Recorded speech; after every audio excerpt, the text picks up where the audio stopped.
Welcome to Vidya home.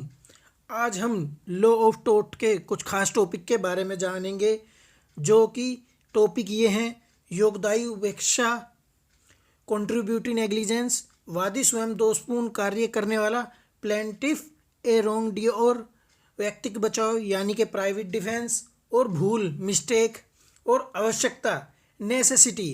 आज हम इन 5 topic के बारे में पढ़ेंगे और एक एक करके जानेंगे कि ये क्या कहते हैं। तो चलते हैं सबसे पहले टॉपिक पर, अंशदायी उपेक्षा यानी कि कंट्रीब्यूटरी नेग्लिजेंस। योगदायी उपेक्षा का अर्थ है कि किसी क्षति में वादी और प्रतिवादी दोनों आंशिक रूप से जिम्मेदार हों। जब वादी खुद अपनी ओर से सावधानी न बरतने के कारण प्रतिवादी द्वारा की गई क्षति में योगदान करता है, तो ये माना जाता है कि वादी भी योगदायी उपेक्षा का दोषी है। योगदायी उपेक्षा को निर्धारित करने के लिए कुछ सिद्धांत निर्धारित किए गए हैं। देखते हैं क्या क्या सिद्धांत हैं।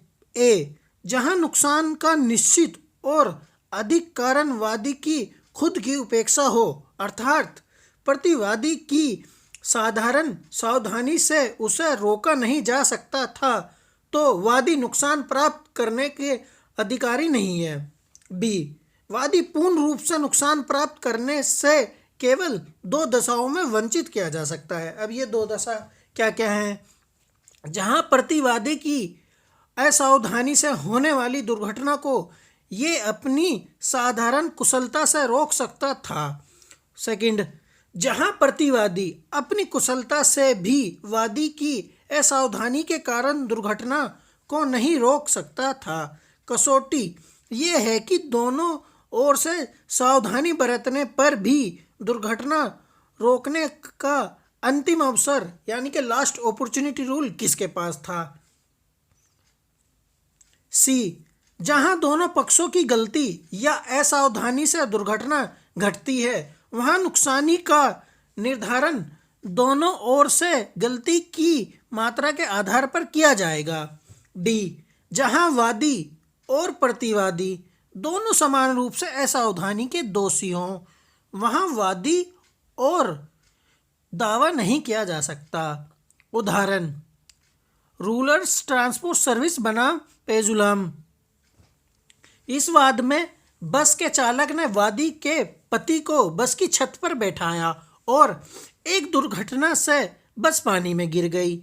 न्यायालय ने आदेश दिया कि वादी की छत पर बैठना गलत था और चोट लग सकती थी। दोनों ही क्षति में योगदान है, अंत दोनों ही जोखिम के उत्तरदायी है।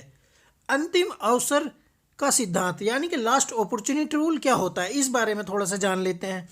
इस सिद्धांत के अनुसार जब 2 व्यक्ति लापरवाह हों, तब वे व्यक्ति हानि के लिए उत्तरदायी ठहराया जाता है जिसके पास सामान्य सावधानी बरतकर दुर्घटना को बचाने का अवसर प्राप्त था, अंतिम अवसर प्राप्त था। अंतिम अवसर का सिद्धांत डेविस वर्सेस मात्रावाद में प्रतिपादित किया गया है, बताया गया है। इसमें डेविस ने गधे के पैर बांधकर गली में छोड़ा और मात्रा का नौकर घोड़ा गाड़ी लेकर उसी गली से जा रहा था। घोड़ा गाड़ी और गधा टकराए, जिसके कारण गधा मर गया। डेविस ने वाद दायर किया कि यदि घोड़ा गाड़ी सही चलती तो गधा नहीं मरता। न्यायालय ने निर्णय दिया कि नौकर के पास बचने का अंतिम मौका था, लेकिन ऐसा नहीं किया। नौकर ने लास्ट अपॉर्चुनिटी रूल का इस्तेमाल नहीं किया, इसलिए उत्तरदायी उपेक्षा का सिद्धांत नहीं चलेगा। योगदायी उपेक्षा के वाद में प्रतिवादी को पहले ये सिद्ध करना होता है कि घटना के घटने में वादी की तरफ से असावधानी बरती गई थी। हालांकि योगदायी उपेक्षा का प्रतिवाद सफलतापूर्वक किया जाता है, किंतु निम्नलिखित दशाओं में योगदायी उपेक्षा का प्रतिवाद मान्य नहीं है। जहां उचित कार्यों की कल्पना की जा सकती है। ए, कुछ हालात में वादी अपनी तरफ से अधिक मात्रा में सावधानी बरतने को बाध्य नहीं है। उसे ये अधिकार है कि वे ये विश्वास कर सके कि प्रार्थी द्वारा उचित कार्य किया गया होगा। जहां दुर्घटना रोकने का अंतिम अवसर प्रतिवादी के हाथ में न हो। वादी की योगदायी उपेक्षा का कोई प्रतिवाद नहीं है यदि दुर्घटना को बचाने का अंतिम अवसर वादी के पास न होकर प्रतिवादी के पास हो। सी, वैकल्पिक संकट का सिद्धांत। जहां प्रतिवादी ने अपने किसी कार्य से वादी को घोर संकट में डाल दिया है, उसे अवसर पर यदि वादी संकट से बचने के लिए किसी दूसरे संकटपूर्ण मार्ग का सहारा लेता है तो ये नहीं कहा जा सकता कि वादी ने जल्दबाजी करके असावधानी से इस संकट को अपने ऊपर बुलाया। बच्चों के संदर्भ में क्या है योगदायी उपेक्षा का सिद्धांत? योगदायी उपेक्षा को जो आवश्यक मामले हो सकते हैं वहाँ किसी बालक के मामले में नहीं हो सकता, क्योंकि किसी बालक से ये आशा नहीं की जा सकती कि वे उतना ही सावधान होगा कि जितना कोई वयस्क व्यक्ति होगा। अब वादी स्वयं दोषपूर्ण कार्य करने वाला यानी प्लेंटिफ ए रॉन्ग डूअर। वादी स्वयं दोषपूर्ण कार्य करने वाला। यदि वादी क्षति का कार्य करता है तो प्रतिवादी को उत्तरदायी नहीं बनाया जा सकता। दूसरे शब्दों में, यदि वादी की कार्यवाही का आधार कोई विधि विरुद्ध संविदा है तो सामान्य वे किसी कार्यवाही में सफल नहीं हो सकता। ये संविदा किसी भी का भी सिद्धांत नहीं है। ये संविदा विधि का सिद्धांत भी सिद्धांत है। चोर प्रतिवादी के घर में घुस गया और दीवार पर टंगी बंदूक से घायल हो गया। न्यायालय ने निर्णय दिया कि वादी के गलत कार्य के लिए प्रतिवादी उत्तरदायी नहीं है।